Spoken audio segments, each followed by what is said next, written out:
guys, how are you? In this video, we will review all the things that you need for your check-in for your flight to the Philippines.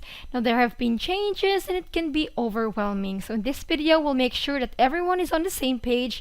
All of us will be able to travel smoothly. No unnecessary surprises. So we are prepared travelers. So, let's start with the negative test result requirement. Yes, before you fly to the Philippines, you need to show a negative test result.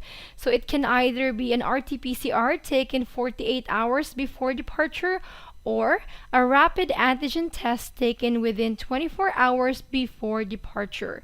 So, if you are taking RT-PCR, it can be more expensive, but it gives you more allowance now because you can get this test 48 hours before departure or within your flight. Departure is on May 10, 10:30 a.m. You can get tested RT-PCR as early as May 8, 10:30 a.m. Pwede ding May 9, as long as you are within 48 hours. Okay, May 8, 10:30 a.m. on or after. I wouldn't recommend doing it exactly 48 hours. Much better, let's say 45 hours before the flight or 30 hours before the flight. To release your result before your check-in kasi airline will ask for that. So just ask your lab, when are you going to be able to release my result before you book with them. Okay? 48 hours for RT-PCR. Not necessarily 48. It can either be 30 hours, 24 hours. Basta as long as it's not more than 48 hours. Okay?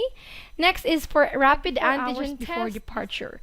So for example, if your flight is on May 10, 10:30 a.m., you can have your rapid antigen test anytime on or after May 9, 10:30 a.m. So sakto po, 24 hours.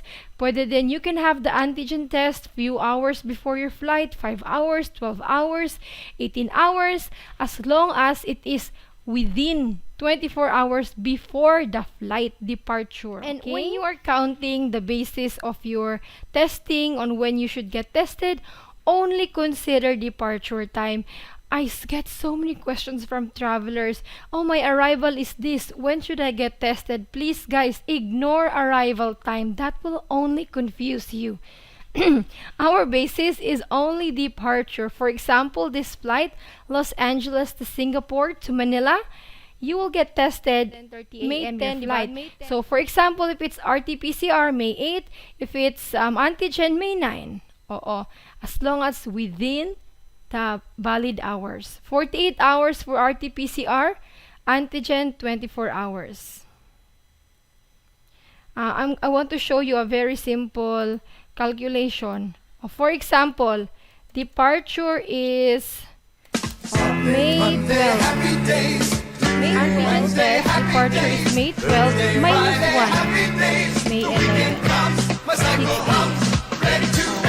on or after. Mas mabuti kung after na ha. Huwag yung exacto. Don't do it exactly 24 hours. Okay? Minus 1, minus 2. Ano lang po. Pag RT-PCR, minus 2. Pag antigen, minus 1 arrival date. Departure date, sorry. Yeah, it's very sad because I flew to the Philippines on May 2 as a vacation OFW. I had all the requirements. As per the Philippine Embassy in Singapore, off-site test is allowed, and so I have taken virtually supervised test, and Ministry of Health in Singapore have issued the certificate that I was negative, but upon arrival to the Philippines,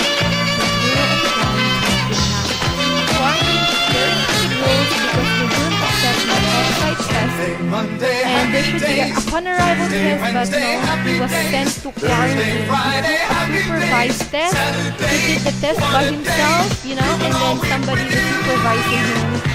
Please guys, avoid that kind of testing because according to the IATF, antigen test is accepted as long as they are within 24 hours of departure, and if they are, you know what I'm talking about? Yeah.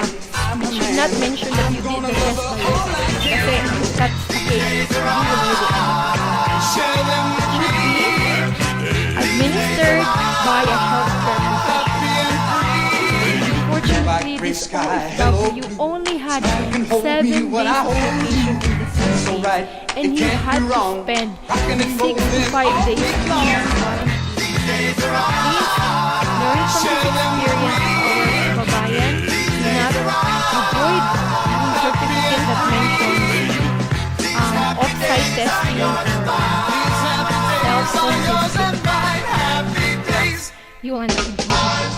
Now for the negative test result requirement, if you have kids traveling with you who are below 3 years old, 1, 2, yan, hindi po accepted. Actually po, 3 years old above, sasabihin ko kasi minsan din nare-require ang 3 years old. Depends on the interpretation of the airline. So 3 years old above must show a negative test result, either antigen or RT-PCR. And then 1 health pass.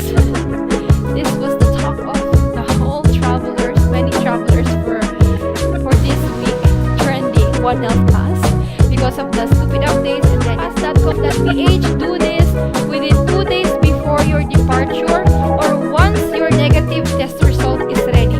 Once you receive your negative test result, go ahead and register on pass.com.ph. Again, this is the only official government website, onehealthpass.com.ph. There are still many travelers who fall victims of websites that charge people $65, $100, $90. And then whether you receive a barcode or a QR code, that is good enough, that is accepted. You're good to go.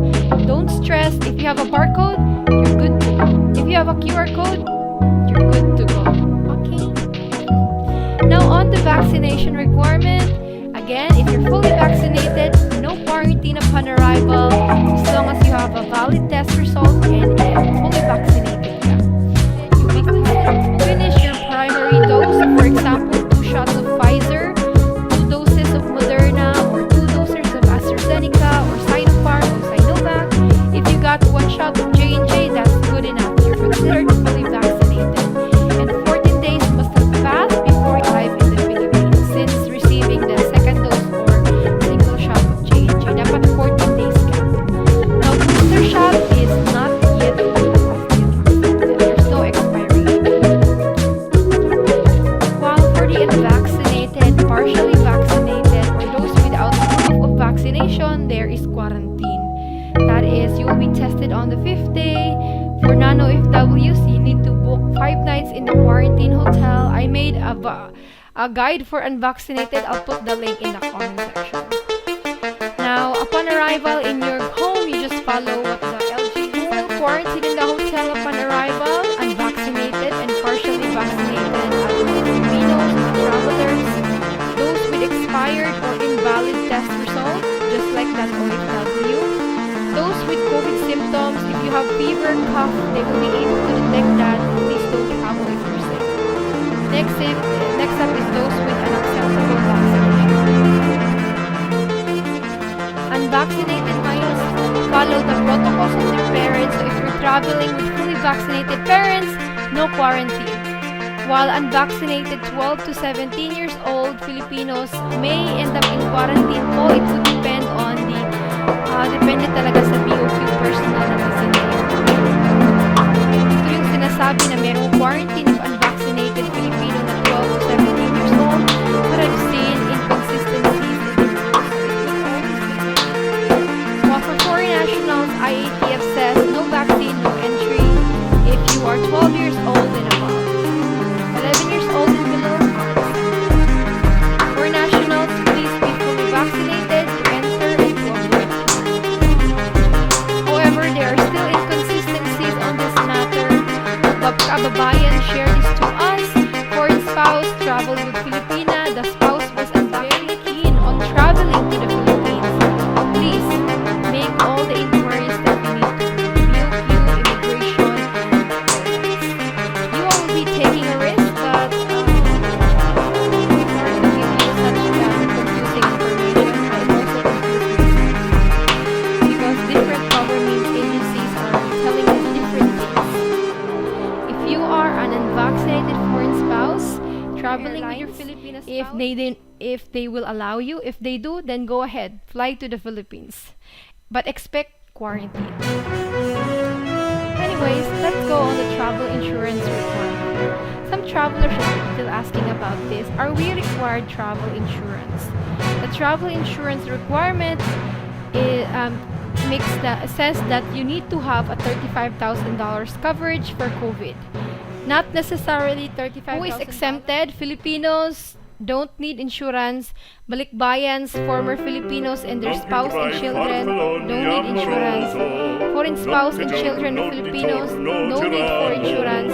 Foreigners holding a visa except 9-day visa don't need insurance. These people don't need insurance to travel to the Philippines. Yan, balikbayans, hindi kailangan. Okay? Paulit-ulit na po yan. Hindi kailangan at ng spouse and anak niyo po. So let's go and checklist, review the check-in requirements. For Filipinos, negative test result, either RT-PCR or antigen, one health pass QR code or barcode, vaccination card or certificate, kahit anong bansa tatanggapin. Kung unvaccinated na OFW, kailangan mag-book sa hotel, quarantine ng 5 nights. Kung OFW, libre pa rin. Kung Filipino citizens, if you don't have a Philippine passport, please bring your certificate of retention or acquisition of Philippine citizenship or identification certificate, either of the two. Bring your certificate ng dual citizenship kung wala kayong Philippine passport. And then for former Filipinos, foreign spouse, and children of Filipinos or former Filipinos traveling together, negative test result, passport entry, your vaccination proof, and one health pass QR code or barcode. It's basically 3 things. Just make sure that your passport is more than 6 months valid. We have travelers who were denied boarding because their passport was not 6 months valid or more. 6 months or more valid. Okay? Double check your passport. And then, former Filipinos po, expired Philippine passport or birth certificate. I know many says, hindi naman hinanap, but it's all for your spouse, a marriage certificate, for the child, birth certificate. I know many can testify it was not asked. Nobody asked for it, but if you have it, bring it, please. Well, for foreign tourist entry requirements, a negative test result, RT-PCR or antigen test, passport should be more than 6 months valid, vaccination proof, travel insurance, exit ticket of not more than visa-free. For example, an American tourist, a Canadian tourist, you must show a ticket that you are leaving the Philippines not more than 30 days because you don't have a visa. Therefore, you must show proof that you will not overstay on your visa. You can rent a ticket if you want to stay longer. I'll put the link in the description box. For just $14, you can satisfy this requirement. Next up, one health pass QR code, and that's really it, guys. I hope this video gave you an idea. It did not confuse you, but helped you. If it did, leave a like on the video, share this to your kababayans who want to travel to the Philippines. We are very relaxed. Some people are very worried that after the election there's a lockdown. No, there's no sign of lockdown. Our cases are very low. Wala pong sign na nag-burn. Trust me, I've been living here since last week. Cases are low. The tourism industry is thriving. Young people are traveling, so do not worry. If you are coming here just for a vacation, I'm 100% sure you will enjoy it. So I'll see you with another travel update. Stay safe and God bless you.